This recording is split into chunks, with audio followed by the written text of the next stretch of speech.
नमस्कार, आप देख रहे हैं सी न्यूज़ भारत। मैं हूं आपके साथ उज्जवल सिंह और रुक करेंगे यूपी बुलेटिन का। यूपी बुलेटिन में बात होगी बलिया की, जहां पूर्व सांसद अतुल राय का जन्मदिन सेवा और समर्पण के उत्सव के रूप में मनाया गया। साथ ही बात होगी हमीरपुर की, जहां विद्यालय गंगा गिरजा शिक्षण संस्थान बिना मान्यता के 12वीं तक संचालित हो रहा है। ऐसी तमाम खबरों पर करेंगे विस्तार से चर्चा। घोसी के पूर्व सांसद अतुल राय का जन्मदिन इस बार यूपी के बलिया में सेवा और समर्पण के उत्सव के रूप में मनाया गया। पूरे शहर में उत्साह का माहौल रहा, लेकिन जश्न की असली चमक जिला अस्पताल में दिखाई दी। पूर्व सांसद अतुल राय के समर्थकों ने जिला अस्पताल में भर्ती मरीजों के बीच फल वितरित कर उनके शीघ्र स्वस्थ होने की कामना की। इतना ही नहीं, मानवता की मिसाल पेश करते हुए लगभग 1 दर्जन युवाओं ने स्वेच्छा से रक्तदान किया। अमरेश सिंह है, हम ग्राम सभा चौरा के रहने वाले हैं, नरही थाने की। हम लोग अतुल भैया के आज बर्थडे के नाम पे आज हम लोग फल और ब्लड डोनेट के कार्य किए हैं। अच्छा लग रहा है आज उसके जन्मदिन पर। बहुत हम लोगों की खुशी है। खुशी की वजह से हम लोग इतना एक्टिव हैं। हमारे पूरे सबसे अच्छा उनमें क्या लगता है आपको? सबसे अच्छा तो उनका बात और उनका कार्य जो एकदम बिल्कुल गरीबों के लिए है, जो भी कार्य गरीबों के लिए है वो।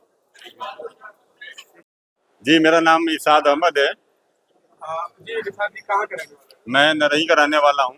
अभी आप जिला अस्पताल का किस तरह कार्यक्रम का आयोजन है? हम लोग भैया का बर्थडे पे हम लोग ब्लड डोनेट और फल वितरण का कार्य किए हैं। किस भैया के? अतुल राय, घोसी सांसद, पूर्व सांसद घोसी अतुल राय की तरफ से हम लोग किए हैं। तो क्या कहना चाहेंगे आज के जन्मदिन पर नेक कार्य आप लोग कर रहे हैं? भाई देखिए, बात ऐसी है कि ऐसा नेता हमने कभी नहीं देखा जो पूरे पूर्वांचल में छाए हुए हैं। हर कार्य में ये आगे बढ़ रहे हैं और बेहतरीन तरीके से अपने कार्य कर रहे हैं। तो कितने उत्साह के साथ आप लोग मना रहे हैं जन्मदिन? बहुत उत्साह के साथ। क्या उनकी रणनीति में क्या सबसे अच्छा लगता है आपको? देखिए, वो गरीबों का मसीहा है। वो गरीब के लिए वो कार्य कर रहे हैं और आगे भी बेहतरीन तरीके से वो कार्य करेंगे। सभी लोग तो गरीबों के लिए कार्य करते हैं, नहीं तो वो उनका अलग है कार्य करने का। हाँ। अब देखिए, अब हम लोग को जो इस हॉस्पिटल में एडमिट हैं उन लोगों हम लोग फल वितरण किया और गरीबों के लिए हम लोग ब्लड डोनेट का कार्य कर रहे हैं। कितने लोगों ने आज ब्लड डोनेट किया? अब कम से कम यहाँ पे 20 लोग कर चुके हैं। 20 लोग कर चुके हैं। संख्या भी जारी है। आगे का संख्या भी जारी है। सबसे पहले हम जी, क्या नाम है आपका? अरविंद राय, अरविंद जी, कहाँ का रहने वाले? हम आरा से आए हैं। हाँ? आरा के रहने वाले हैं।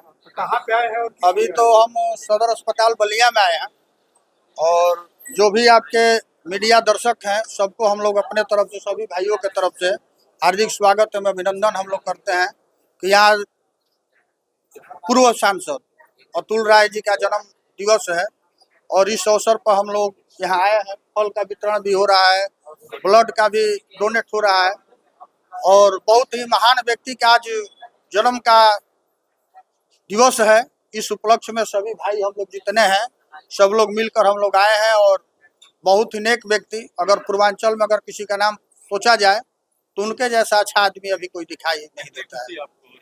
हम लोग को तो बहुत खुशी हो रही है कि मतलब आज भाई का जन्म दिवस है और उस उपलक्ष्य में हम लोग बहुत सारा कार्यक्रम है। फल का वितरण हो रहा है, ब्लड का डोनेट करना है, जिसको जितना सहयोग हो सकता है हम लोग करने के लिए तत्पर रहते हैं और सभी भाइयों का कृपा है, सबका उसमें सहयोग है, सभी लोगों का। पर्सनली अतुल जी के जन्मदिन को लेकर के बलिया आए थे या किसी अन्य काम को? नहीं, और कोई हमें काम नहीं था। उनके बहुत ही हमारे सहयोगी हैं सोनू राय जी और स्वभाव के रहने वाले हैं, वो हमारे मित्र हैं और उनके माध्यम से ही हम लोग उनको समझ पाए। लेकिन जब हम लोग समझे और देखे तो मतलब हम लोगों को लगा कि हमारा भी शाहाबाद में घर पड़ता है और उनके जैसा भी हम लोगों के नज़र में कोई समाज का दिशा निर्देश देने वाला व्यक्ति दिखाई हम लोगों को नहीं दे रहा है। अश्वनी कुमार ठाकुर।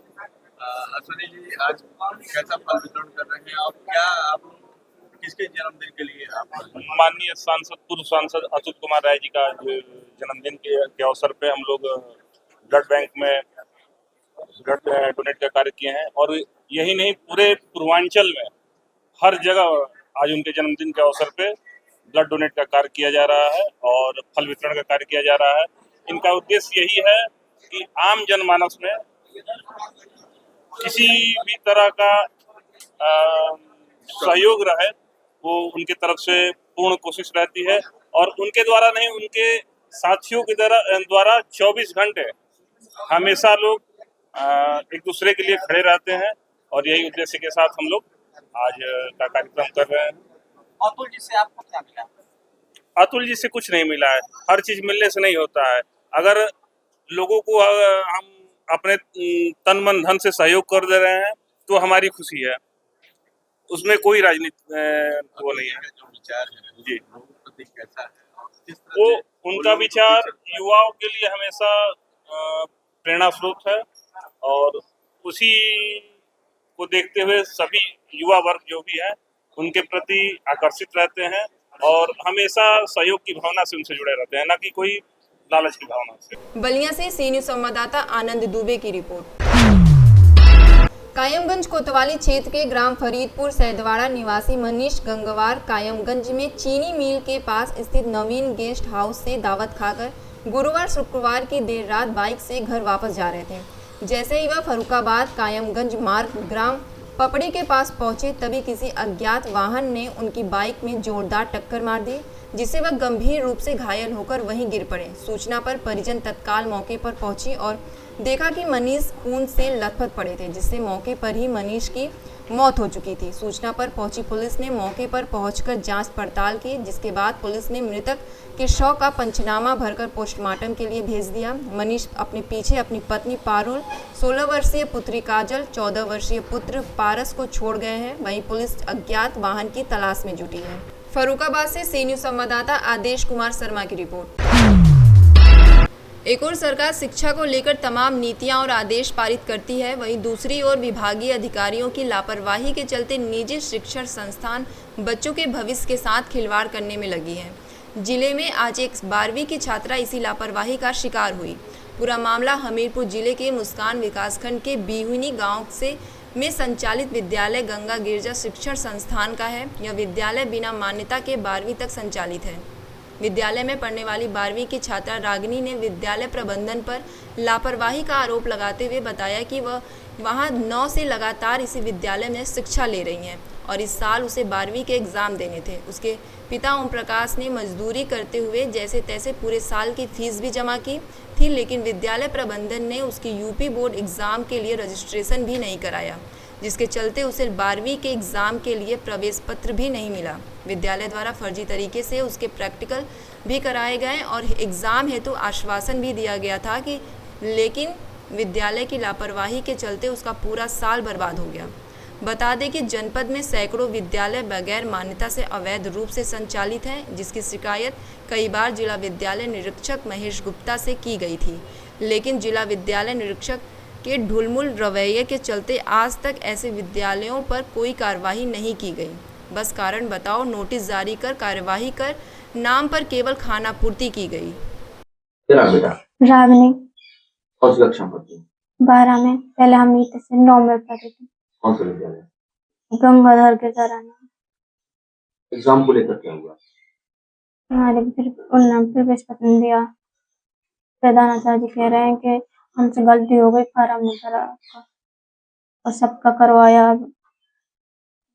सबका होते करवा दो, प्रैक्टिकल बीमार में और हमारा ऐसे ही करवाया। जी प्रिंसिपल से बात हुई आपकी? जी क्या कह रहे थे? उनसे कह रहे हैं कि हमसे गलती हो गई, हमने नहीं भर पाया फॉर्म। फीस जमा थी पूरी? पूरी फीस जमा है, पूरी कर ली और कह रहे थे सब हो जाएगा, और अब कह रहे हैं पहले 3 दिन तक गायब रहे और फिर अभी आए हैं। जब हमने सज्जन भी कहते गए और हमने कई जब कंप्लेंट कर दे, जब आए हैं भी। क्या नाम है प्रिंसिपल साहब का? प्रिंसिपल साहब का मुकेश। प्रबंधक कौन है विद्यालय जी में? रमेश सज्जन। अच्छा, क्या नाम है आपका? ओम प्रकाश राजपूत है। क्या मामला हो गया आपका? तो सर जी मेरी भी एक बच्ची है, रागनी नाम है, और गंगा गिरजा में यहीं पढ़ती थी इंटर में, और इनने सारे साल की मतलब फीस ले ली हमसे, और प्रैक्टिकल भी फर्जी करवा लिया यहाँ पे स्कूल में आके, कहीं नहीं गए, और वो एडमिट कार्ड नहीं दिया। अब कह रहे हैं कि हमसे गलती हो गई, आपका फॉर्म नहीं भरा। 12 के पेपर से हाँ 12 के थे, पेपर नहीं दे पाई। नहीं दे पाई सर। पूछा आपने अध्यापक से? हाँ अध्यापक से पूछा तो कह रहा भाई उसकी प्रिंसिपल की गलती है, और जाइए रिपोर्ट कीजिए, अध्यापक सीधे बात कर रहे हैं। कहाँ तक विद्यालय संचालित है, कौन सी कक्षा? ये 12 तक है, इंटर का। मान्यता है 12 तक इसकी? आप ही मालूम चला कि इसकी मान्यता नहीं है, अटैच है जी वहाँ से बैजनाथ। महोदय, कल से माध्यमिक शिक्षा परिषद के बोर्ड के एग्ज़ाम शुरू हुए हैं उत्तर प्रदेश में। कल संज्ञान में आया है कि मुस्करा विकास क्षेत्र के बिहुनी के गंगा गिरजा शिक्षा संस्थान में एक बच्ची जो कक्षा 9 से पढ़ रही थी और उसका 12 का एग्ज़ाम मिस हो गया। जानकारी हुई कि उसका जो है फॉर्म भरा ही नहीं गया था, और जानकारी ये भी मिली है कि विद्यालय बिना मान्यता प्राप्त है जो 12 तक क्लासें चला रहा है। इस बारे में क्या कहेंगे आप? चलिए, आपका धन्यवाद। अभी तक मेरे पास इस संबंध में कोई शिकायत प्राप्त नहीं हुई है। जैसे शिकायत प्राप्त होगी, जो भी दोषी होगा उसके खिलाफ उचित कार्रवाई करूँगा। इससे पहले भी कई विद्यालयों में शिकायतें आई हैं, जो मान्यता प्राप्त नहीं है विद्यालय, वो ऊपर क्लासें चला रहे हैं, 12 तक की मान्यता नहीं है लेकिन वो क्लासें बराबर चला रहे हैं। उस बारे में क्या कार्रवाई हुई अभी तक? अन्य विद्यालयों के संबंध में अगर कोई भी कार्रवाई, वो कोई भी शिकायत प्राप्त होती है, उनके खिलाफ भी अधिनियम के तहत कठोर कार्रवाई की जाएगी। एक बच्ची का भविष्य जो खराब हो गया 1 साल का, उस पर क्या FIR होगी या सिर्फ नोटिस के जरिए खाना पूर्ति की जाएगी? शिकायत आती है, अगर मैटर FIR के लायक होगा तो FIR भी कराई जाएगी। हमीरपुर से सी न्यूज़ संवाददाता ब्रजेश कुमार बादल की रिपोर्ट। ललितपुर में एक हफ्ते में लगातार तीसरा शव मिलने से इलाके में हड़कंप मच गया। लक्ष्मीपुर स्थित आयुष्मान हॉस्पिटल के सामने खेत के पास नदी किनारे एक शव बरामद हुआ। मृतक की पहचान संदीप सिंह चौहान के रूप में हुई है। शव पर गंभीर चोटों के निशान पाए गए हैं, जिससे मामला संदिग्ध प्रतीत हो रहा है। वहीं सूचना मिलते ही पुलिस मौके पर पहुंची और शव को कब्जे में लेकर पोस्टमार्टम के लिए भेज दिया। परिजनों ने कुछ नामजद लोगों पर आरोप लगाते हुए ललितपुर कोतवाली में प्रार्थना पत्र दिया है। फिलहाल पुलिस मामले की जांच में जुटी हुई है। मैं आपका कहाँ की रहने वाली हैं आप? अच्छा, क्या मामला, क्या हो गया है? हमारे लड़का बुला कर ले गए सोनू के, चलो हमारे पापा बुला रहे तुम्हें, नीलुआ ले गए। फिर हम रात भर ढूंढते रहे, नहीं मिले। लाश मिली। कौन है सोनू, कहाँ के रहने वाले हैं? बगल में पीछे है। क्या नाम है आपका? डब्बू। कहाँ के रहने वाले हैं? लक्ष्मीपुरा। क्या हो गया, घटना घटित हो गई है? क्या हुआ, भाई हमारे भाई को आए बोलो, लगा के ले गए। हम लोगों ने ढूंढा तो मिले नहीं, से बेला। कौन ले गए थे आप भैया? सोनू, आनंद का लड़का। कहाँ रहते हैं ये पीछे है, हमारे बगल में खेत है। क्या उनसे बात हुई, क्या किस लिए ले गए थे और क्या? नहीं पूछा था, उन्होंने कुछ बताया नहीं। तो अभी कहाँ आए हुए हैं आप? अभी कहाँ आए हुए हैं? कोतवाली। ललितपुर से सी न्यूज़ संवाददाता विकास सोनी की रिपोर्ट। प्रयागराज मेजा क्षेत्र के सिरसा पीपा पुल पर रात करीब 1 बजे भीषण जाम लग गया। जाम पुल के बीचों बीच दोनों ओर से वाहनों के एक साथ आने के कारण हुआ। इस जाम के कारण पुल से गुजर रहे लोगों को भारी परेशानी का सामना करना पड़ा।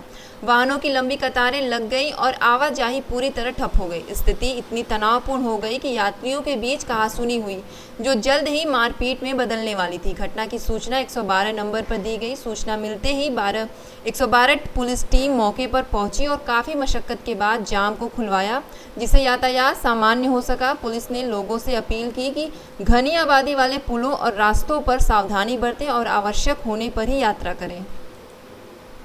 प्रयागराज से सी न्यूज़ संवाददाता बुद्धसेन की रिपोर्ट। फिलहाल इस बुलेटिन में इतना ही। देश दुनिया की तमाम खबरों के लिए बने रहिए सी न्यूज़ भारत के साथ।